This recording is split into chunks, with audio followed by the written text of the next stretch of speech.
Hi everyone, my name is Kelcy Marini and I am the Environmental Education Coordinator at the Mercer County Conservation District. And actually when I was in college at Allegheny, I was a creeker myself. So I'm so sad that we can't all be together to share our research and do some cool activities. But instead, I'm coming to you from my office to tell you a little bit about sustainability and aquaponics and also make our own aquaponics system. But before we do that, I sort of wanted to give you just a pretty quick sneak peek into what aquaponics and sustainability actually are. So to do that, I'm actually going to start on the Creek Connections website right here. So hopefully you all have seen this before. If not, I highly recommend that you check it out. There are some really cool resources on their website. But where I'm going to focus today is down here in the loaner modules and resources. So you can see all sorts of really cool topics that Creek Connections covers: algae, plankton, and aquatic plants, groundwater, stream geology. But today we're going to focus right up here on aquaponics and sustainability.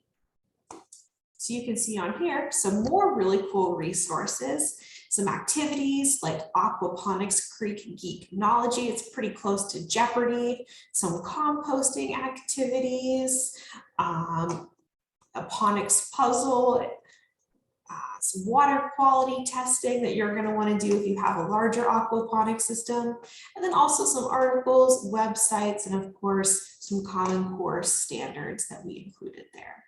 So scrolling back up to the top, they have an introductory presentation. So that's what we're going to start with here. So what are aquaponics and sustainability?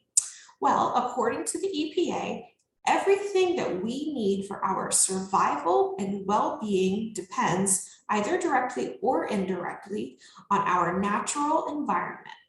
Sustainability creates and maintains the conditions under which humans and nature can exist in productive harmony that permit fulfilling the social, economic, and other requirements of present and future generations.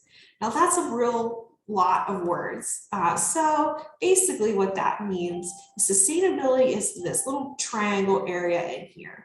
It's where the environment, the economy, and society all come together and find balance. So keep in mind those three things. Here are some examples of sustainability. Over here, you can see collecting rainwater or just conserving water would be ways of being sustainable. Riding a bike or taking public transportation instead of driving your own car is another example. Or renewable energy like wind or solar instead of using fossil fuels to get our energy. So those are some really big examples, but another good example is aquaponics. So aquaponics is a system of aquaculture in which the waste produced by farmed fish or other aquatic animals supplies nutrients for plants grown hydroponically, which in turn purify the water. Again, that's a lot of words, some big words too. So basically what aquaponics is a system where fish poop in the water, which create nutrients for plants to grow, and then the plants clean the water for the fish. So it's a circular system here. How is aquaponics sustainable? Well, aquaponics embodies sustainability by creating a closed loop system that recycles materials between aquaculture and hydroponics while minimizing losses in the system's energy flow. Again, that's a lot of words. So basically, you have a fish like tilapia. Those are a good fish to eat, and those are what you'll find in the bigger systems. They poop in the water, and then you can grow vegetables like lettuce. That's a really common vegetable for aquaponics systems. So instead of growing fish separately, growing your fruits or vegetables separately, they're all in this closed loop system where that water just goes through that circle, and in turn, you're saving energy from keeping that all in that closed loop system. So here are some examples of aquaponics system. This is one that you could keep in your kitchen or on your desk. You can see they have a little betta fish there and some herbs on top. Here's a little bit bigger of a system. You can see they have a few more fish down there in the bottom. I think they have goldfish. They have some plants growing right in there with the goldfish. And then they have other vegetables and flowers on top. Here's a really big example of an aquaponics system where you can see they have tons of different lettuces. I think this is maybe kale right here. So you can grow a lot of vegetables. And what's really cool is that you can grow them inside all year round. So you can grow them in the summer, like when you would normally grow vegetables, or in the dead of winter, which we have a lot of here in Pennsylvania. Little more detail about how aquaponics works. That's through the nitrogen cycle. So it's a little more detailed of a chart than what we saw a little bit ago, but basically if you start right here with fish food, you feed the fish poop. And that means they excrete ammonia. And as the fish grow, you can harvest them if they're big enough fish like tilapia. So after they excrete that ammonia, the ammonia is converted to nitrites. Nitrites are converted to nitrates, and then that's what the plants love. They absorb the nitrates as food for themselves. So then you can harvest the plants, and then the plants clean the water for the fish, and it just keeps going around in that circle like we saw earlier. So basically, in summary, poop, or fish poop in this case, can equal food. You can grow fruits and vegetables, and if you have big enough fish, you can harvest those to eat too.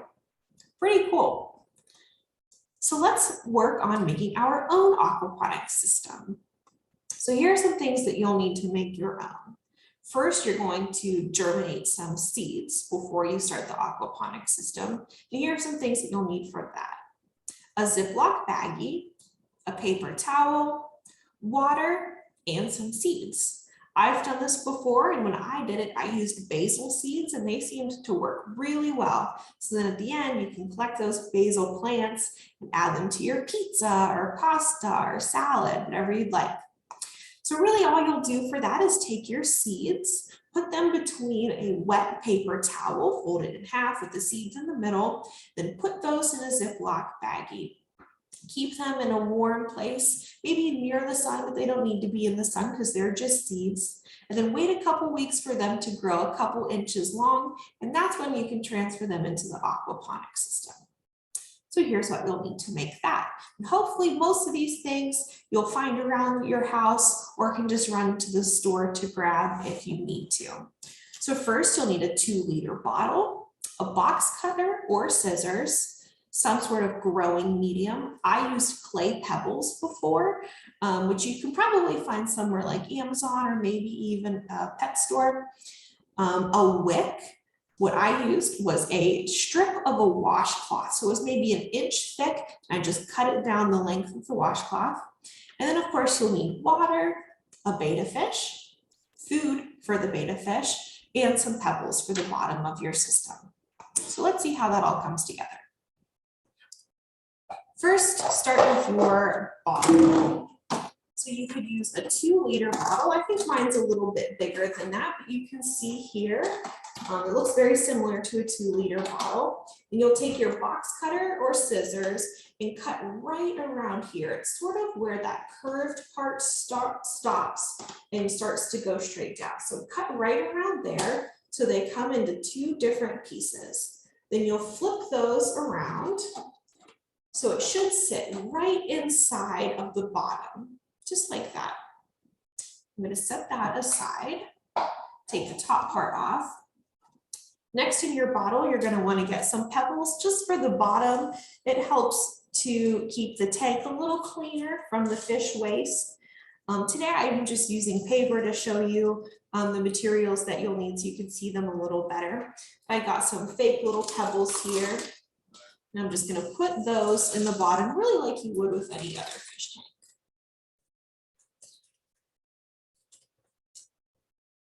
And a couple more. All right, so say those are pebbles at the bottom of your tank. Next, you're going to take your betta fish after you've filled this with water, of course.